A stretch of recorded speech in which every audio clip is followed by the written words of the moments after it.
जन्मदात्या आईनंच 6 मुलं विकल्याचा सामाजिक कार्यकर्त्यांनी दावा केलेला आहे। नाशिकच्या त्र्यंबकेश्वर तालुक्यातील हा धक्कादायक प्रकार आहे। घरची परिस्थिती हालाकीची होती, त्यामुळे मुलं विकल्याचा संशय आहे। 12 मुलांपैकी 6 मुलं विकल्याचा दावा करण्यात आला। नाशिकच्या जिल्हाधिकाऱ्यांकडून चौकशीचे आदेश देण्यात आले।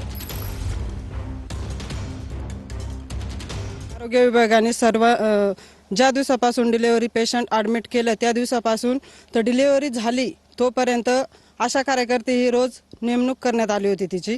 त्यानंतर बाळाला सुरक्षितपणे घरी आणलं गेलं।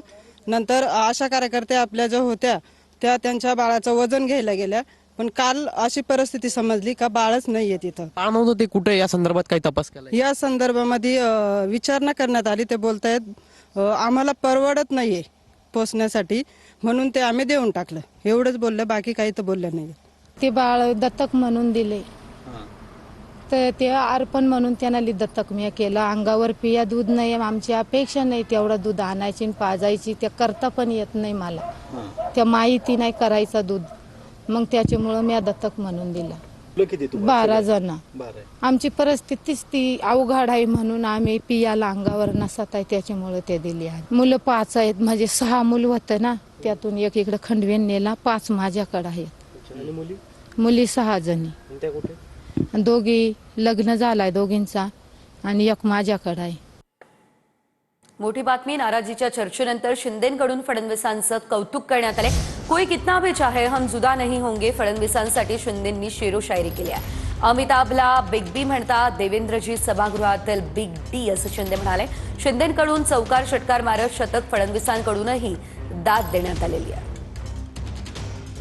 बॉलिवूड मधला बिग बी असेल तर देवेंद्रजी या सभागृहातले बिग डी आहेत। डी म्हणजे वेगळा अर्थ काढू नका, हा डी म्हणजे डिवोशनचा आहे, हा डेडिकेशनचा आहे, हा डिटर्मिनेशनचा आहे। हम वो नहीं जो दिल तोड़ देंगे, हम वो नहीं जो दिल तोड़ देंगे, थाम कर हाथ फिर साथ छोड़ देंगे। पानी की तरह है ये दोस्ती हमारी, पानी की तरह ये दोस्ती हमारी, कोई कितना भी चाहे हम जुदा नहीं होंगे, जुदा नहीं होंगे। देवेंद्र जी, आपका दिल भी जगह पर, दिमाग भी ठिकाने पर, दोस्त भी अपनी जगह और दुश्मन भी निशाने पर, अशा प्रकारचं काम तुम्ही कर। या ठिकाणी मंचावर उपस्थित असलेले महाराष्ट्राचे लोकप्रिय उपमुख्यमंत्री आणि ज्यांनी नुकतेच चौकार आणि षटकार मारत आपलं शतक पूर्ण केलंय असे माननीय एकनाथराव शिंदेजी, अनेकदा ते मला हुडी घालून भेटायला यायचे, परंतु त्यांच्या या हुडीने विरोधकांना हुडहुडी भरली होती। विजयराव, तुम्हाला नाही बोलत मी, कारण आमचा त्यावेळचा लढा जो आहे तो विचारांसाठी होता। जनमताचा आदर न राखणाऱ्या आणि लोकशाहीच्या विरोधामध्ये, किंबहुना बाळासाहेबांचे विचार त्यावेळेस जे काही पायदळी तुडवण्याचं काम झालं त्याच्या विरोधामध्ये आमचा तो लढा होता। भाजपने एकनाथ शिंदे यांचा वापर सत्ता स्थापनेसाठी केला असं अंबादास दानवे म्हणाले।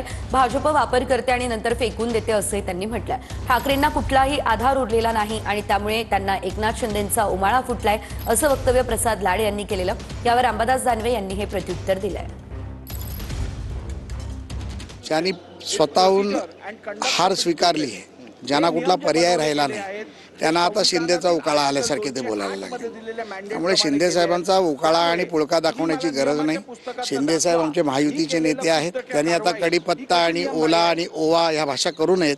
स्वतःची हार आता येणाऱ्या जानेवारीमध्ये महापालिकांमध्ये, जिल्हा परिषदांमध्ये, नगर परिषदांमध्ये देखील दिसेल, हे आपण पाहाल।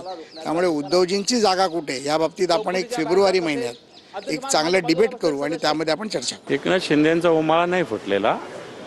कढीपत्ता कशासाठी वापरतात माहिती आहे ना, टाकला जातो, कढीमध्ये टाकला जातो, अन्य काही याच्यात टाकला जातो, परंतु नंतर तो काढून टाकला जातो बाजूला, तो काही खाल्ल्या जात नाही, चवीसाठी वापरला जातात। तसा शिंदेंचा वापर सत्तेसाठी भारतीय जनता पार्टीने केला।